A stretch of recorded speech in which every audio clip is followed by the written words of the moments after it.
much. Thank you, Tejas, coming on the stage. Thank you, Akash. Okay, there was a technical glitch, so we are We moving have ahead change in with plans. our We have like a next speaker with us. yes. So Okay. before that, many of us have worked in startups. So I'll ask you a question. How many startups have you worked with? Are you seriously counting? No. Okay, I have worked with only one startup. And with still she's Mortgage. counting.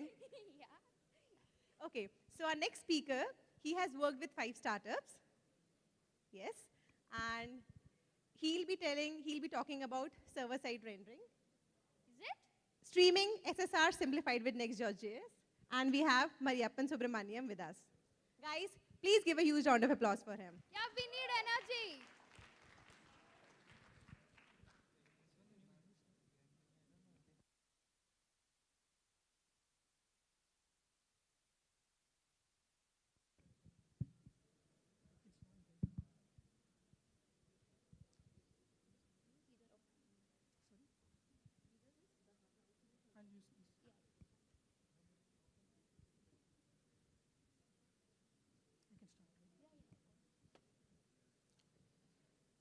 Hi everyone.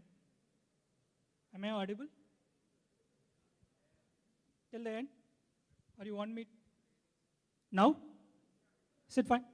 Okay, good. Yeah, so myself, Mariyappan Subramanian.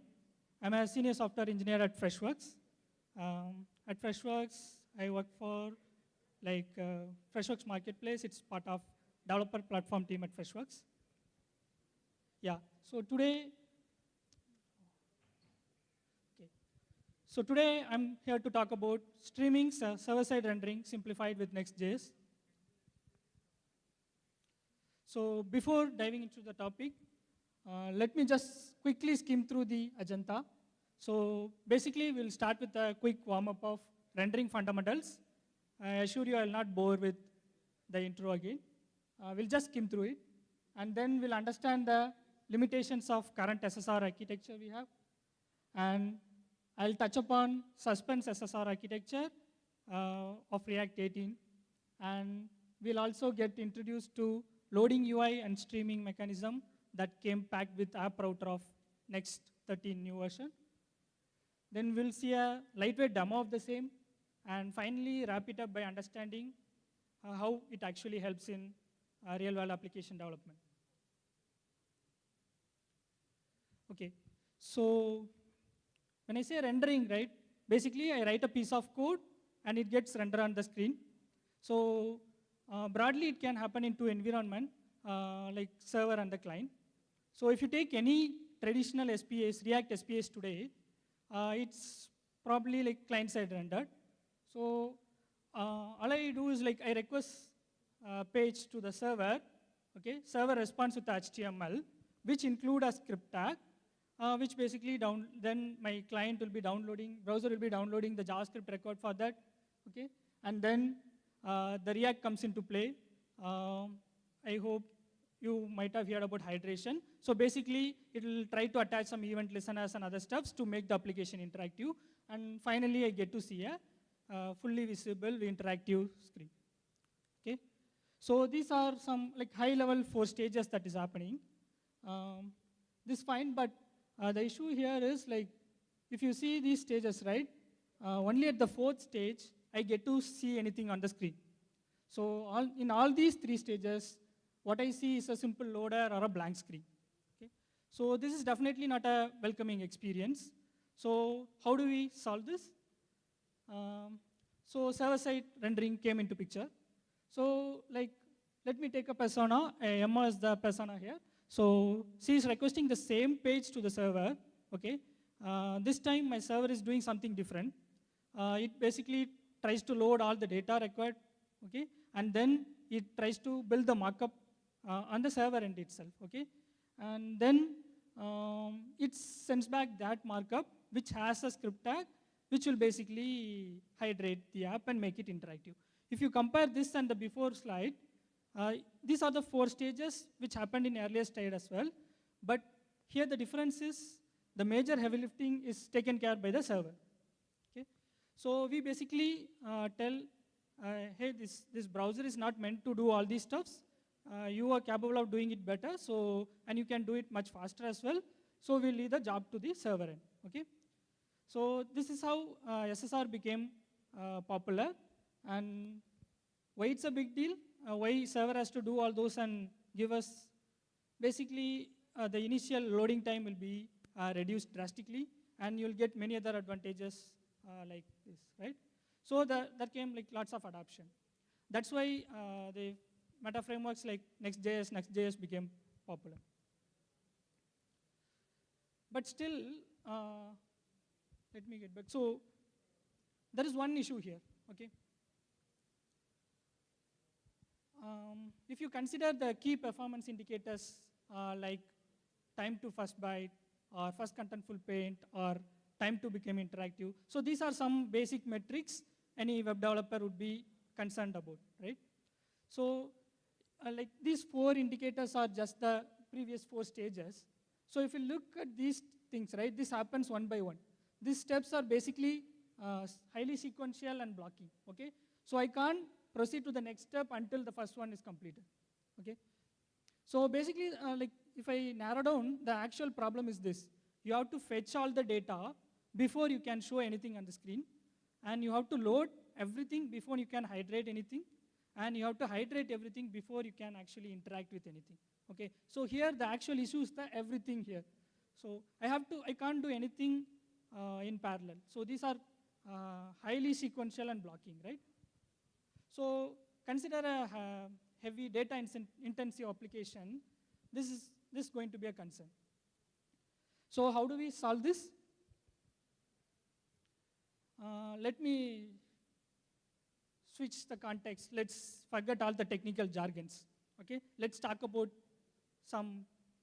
let's have a break. Like, you all know appetizers, right? So let's say I'm taking you all to a restaurant, okay? And there's a high possibility you start your meal or your lunch with an appetizer at the start, right? And likewise, the restaurant or the waiter could possibly offer you or propose you an appetizer menu at the start. So it's for various reasons, but if I have to pinpoint, basically, as the name indicates, right, appetite. So it kind of curbs the hunger. It sets a vibe, okay? It basically sets a mood to begin. It's the kind of experience that restaurants strive to provide, okay? And this hierarchy continues. Like, let's say there are a few children with me. I'll possibly try to bring those dishes which were, those children were interested at first, right? So, because I can't convince them. And likely restaurants also will love to offer that. And let's say I have 4 or 5 dishes, okay? I can showcase my interest, and the waiter can prioritize which I'm interested in and deliver it first, right? So this is kind of prioritization that will happen in any dining experience, okay? So why I'm talking about all this is that this kinds of, this is the same. If you apply this same paradigm, if we can do this same in real-world application development, it kind of solves lots of problems. It gives a pleasant or favorable experience to the user, okay? Let's see how it is. So this is what the new Suspense SSR architecture of React 18 is also trying to provide. So basically, when I say suspense, right, so suspense is not something which is very new to React. It's been there since 2018. But earlier suspense is like, you'll have that, it's basically a loader before. You'll have that component at the DOM. You'll just hide it, like keep it hidden, and show it whenever required, okay? That's not a magic at all.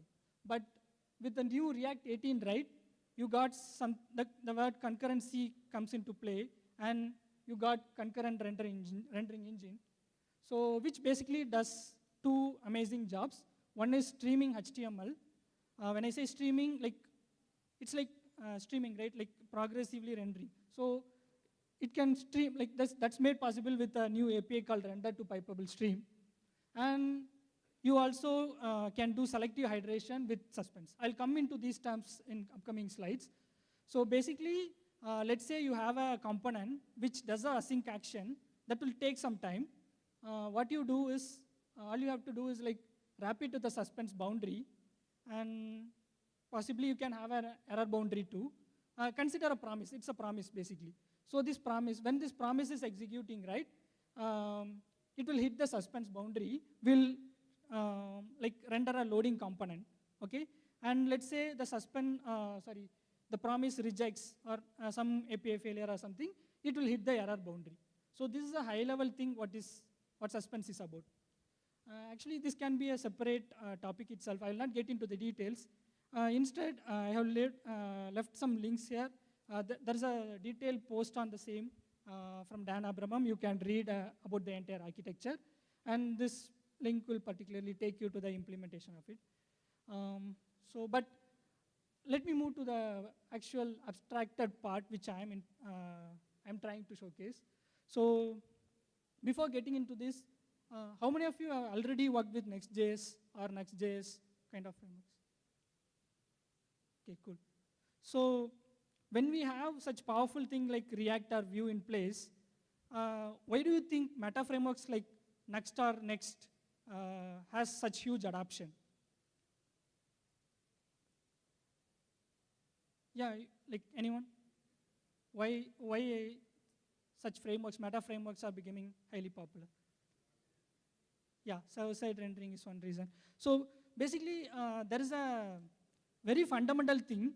These meta frameworks simplifies a lot. Like it provides an attractive advantage of high-level abstraction. Like you don't have to do a lot of things. It basically simplifies all the complicated stuffs and give you something which is very easy and quick to start with. Okay, so to incorporate that React 18 features, right? Like Next came with a new release, Next 13, which is, I can term it as app router.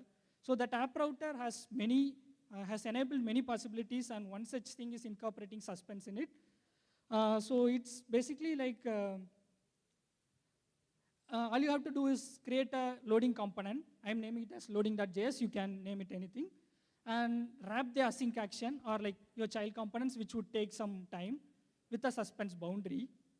And yeah, with a suspense boundary, and that's all you have to do, okay? It greatly abstracts, like it comes with built-in suspense support, it enables code splitting, and like with app router, right, data fetching is possible. In case of React, what you have to do is the same thing, but still you have to use something like get server-side props or like many other APIs to make all these possible. But with new app router of Next, right, everything comes inbuilt. You can straight away implement. You will never realize you are doing something like suspending behind, okay? And it has out-of-box support for SEO, and it has a great support for, it's compatible on both Node and Edge runtimes. So I'll show a very lightweight demo of it. So basically, this is just a simple blog page, okay, which has some text over here, and there is a gallery component, which basically hits an API, gets some data, and this is rendered, okay? And we have a comments or review section, which fetches some data from an API, okay?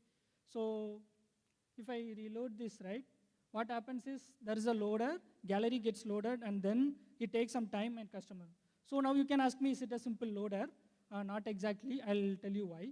So basically, the code will be like this, like I have some text, and then I have a gallery component which is wrapped in a suspense with a gallery loader in place, and I have a comments component which wrapped in another loader, right? So it's that simple. All I have to do is this. Okay, I create a loading component and wrap it with the suspense. Okay, and if you look at here, like this basically for the demo purpose I have simulated with set time mode, but this is not something you have to. It's basically a promise, and you can use the ordinary fetch to fetch data. This is a server component, and you will, like, I'll not get into more time.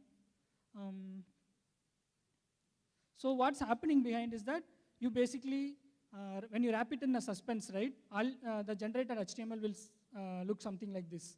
All you see is a loader in place. You will not have that comments component even. Okay. Later, what happens once that comment is ready, right? It gets transferred as a chunk. This is a low-level representation, but this is not the exact code, but something like this, you will get something like this. You will get a script tag which will tell where exactly this component has to be fitted in, right? So I'll give you one other reason why this is not a simple loader.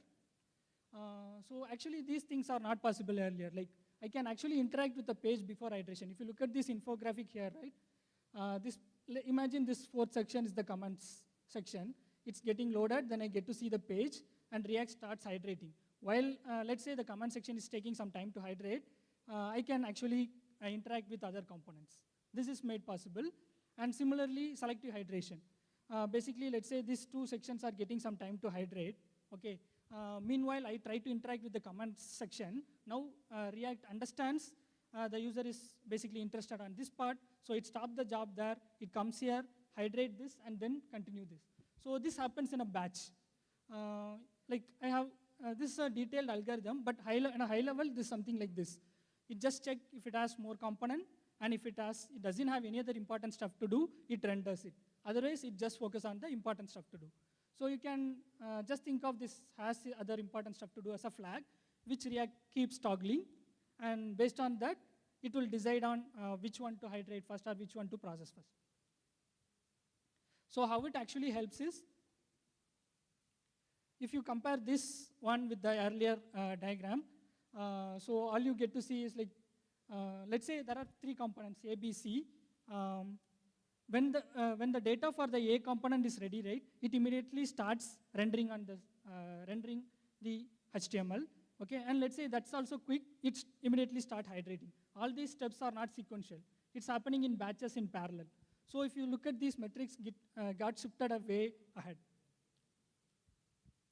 So how it matters? Actually, Google tags, if an application has a FCP less than 2 seconds, it's something appreciable. Similarly, for time to interactive, it's 3.8 seconds. Imagine a data-intensive application like e-commerce application or something. This factors a lot. These factors are means a lot, right? So this way of batch-wise execution in parallel helps a lot in that case. Yeah.